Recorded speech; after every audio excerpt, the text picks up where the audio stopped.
Assalamualaikum warahmatullahi wabarakatuh. Salam sejahtera untuk kita semua. Teman-teman semua, tahukah kamu Indonesia merupakan negara termiskin dan berpolusi udara di dunia? Berdasarkan data World Population Review, Indonesia masuk dalam urutan ke-73 negara termiskin di dunia. Selain itu, menurut data laporan kualitas udara dunia IKR pada Maret 2022, Indonesia mendapatkan peringkat ke-17 di dunia dan peringkat pertama di Asia Tenggara. Sebagai negara berpolusi udara, maka dari itu, izinkanlah saya, Bendi Aryansa, mahasiswa jurusan akuntansi Universitas Unila PSDK Waikanan, untuk menjelaskan mengenai tanggung jawab sosial dan lingkungan mata kuliah pengantar manajemen.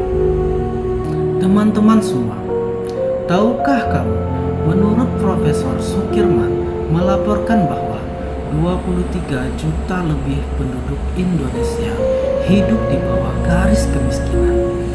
Apalagi setelah terjadinya pandemi COVID-19, korban PHK serta mencari lapangan kerja, kemiskinan semakin membengkak. Dampak langsungnya adalah dapat menyebabkan tingkat kriminalitas di Indonesia semakin meningkat. Dr. Ismail Rajai Al-Faruq, Direktur Lembaga Pengkajian Islam Internasional, mengatakan bahwa kemiskinan, kebodohan, dan keterbelakangan merupakan 3 permasalahan besar yang ada saat ini. Namun di antara ketiganya, kemiskinanlah yang paling berbahaya, sebab kebodohan dan keterbelakangan itu muncul akibat kemiskinan. Akibatnya, tidak sedikit saudara kita yang menjual akidahnya untuk mempertahankan hidup. Bahkan akibat kemiskinan, tidak sedikit gadis-gadis kita yang menjual kehormatannya untuk mendapatkan sesuatu. Tidak hanya permasalahan ekonomi sosial saja yang sedang kita hadapi, namun masalah lingkungan juga sedang melanda negeri kita. Bagaimana tidak? Berdasarkan data Organisasi Pangan dan Pertanian, Food and Organization melaporkan bahwa bumi telah kehilangan hampir 100 juta hektar hutan selama 2 dekade. Terakhir, kritis menyatakan bahwa kerusakan hutan di Indonesia mencapai 3.800 hektar per tahun, disebabkan karena penebangan liar atau ilegal. Sungguh ironis, bukan? Permasalahan yang sedang melanda di negeri kita, lalu bagaimana cara mengatasinya? Tidak bisa diselesaikan secara langsung, tapi bisa diminimalisir keadaannya. Dengan apa? Salah satunya adalah melalui program yang dijalankan oleh berbagai perusahaan atau pemerintahan, yaitu Corporate Social Responsibility atau yang disingkat dengan CSR, atau biasa disebut dengan tanggung jawab sosial dan lingkungan, atau biasa disingkat dengan PJSR. Lalu apa itu CSR atau PJSL? Berdasarkan Undang-Undang Nomor 40 Tahun 2007 tentang Perseroan Terbatas atau UU-PP, Pasal 1 Ayat 3 dijelaskan bahwa CSR adalah komitmen perseroan untuk berperan serta dalam membangun ekonomi guna meningkatkan kualitas masyarakat dan lingkungan yang bermanfaat bagi perseroan, komunitas setempat maupun masyarakat pada umumnya. Menurut seorang ahli bernama Kas menyatakan bahwa pengertian dari CSR adalah suatu bentuk keterlibatan sebuah organisasi dalam upaya mengatasi kemiskinan dan juga kelaparan. Lalu, apa tujuan PSL? Itu tujuan dari PJSL itu sendiri adalah yang pertama, menjaga nama baik dan citra perusahaan. Kedua, menjaga hubungan baik dengan stakeholder. Dan ketiga, solusi untuk menyelesaikan masalah yang sedang terjadi di lingkungan sekitar.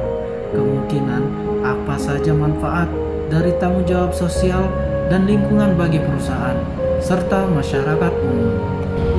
Manfaat dan CSL bagi perusahaan yang perlu kita ketahui ada 3, yaitu untuk membuka peluang kerja secara luas bagi pihak lain. Kedua, yaitu sebagai sebuah media promosi untuk perusahaan itu sendiri. Dan yang ketiga, untuk membuat suatu inovasi baru dalam bentuk sebuah program tertentu. Sedangkan manfaat yang akan didapatkan oleh masyarakat umum yaitu meningkatkan kesejahteraan hidup dalam berbagai aspek, di mana masyarakat yang ada di sekitar perusahaan menjadi lebih diperhatikan dan juga terjaga.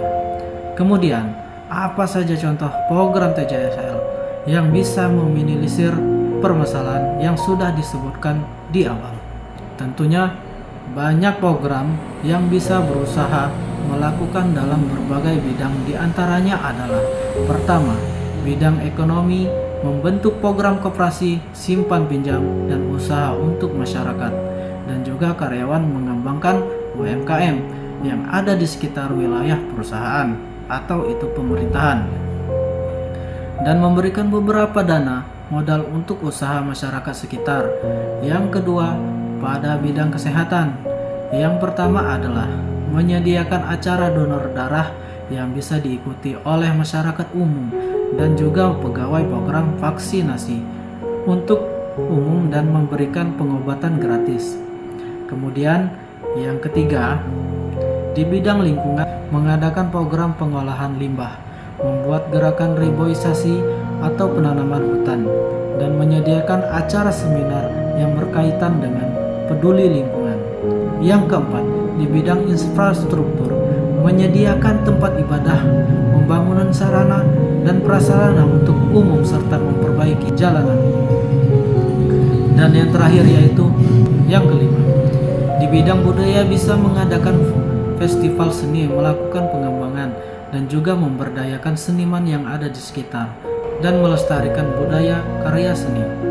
Teman-teman, dari penjelasan yang sudah saya jelaskan, bisa kita simpulkan bahwa program TJSL dapat dilakukan oleh pihak perusahaan atau pemerintahan dengan cara melakukan kegiatan operasional di berbagai bidang, mulai dari bidang ekonomi, sosial, dan juga lingkungan. Dalam melakukan program PJSL, tentunya perusahaan atau pemerintahan harus memiliki tujuan seperti menjaga hubungan baik, menjaga nama baik dan citra perusahaan atau pemerintahan, memberikan solusi atau permasalahan yang terjadi di sekitar. Jika semua hal tersebut sudah dijalankan oleh perusahaan, maka insya Allah perusahaan tersebut dapat meminimalisir permasalahan yang sedang dihadapi di negeri kita tercinta. Amin ya rabbal alamin. Demikian yang dapat saya sampaikan. Hilaf dan salah mohon dimaafkan. Saya Bendi Aryansyah undur diri. Wassalamualaikum warahmatullahi wabarakatuh.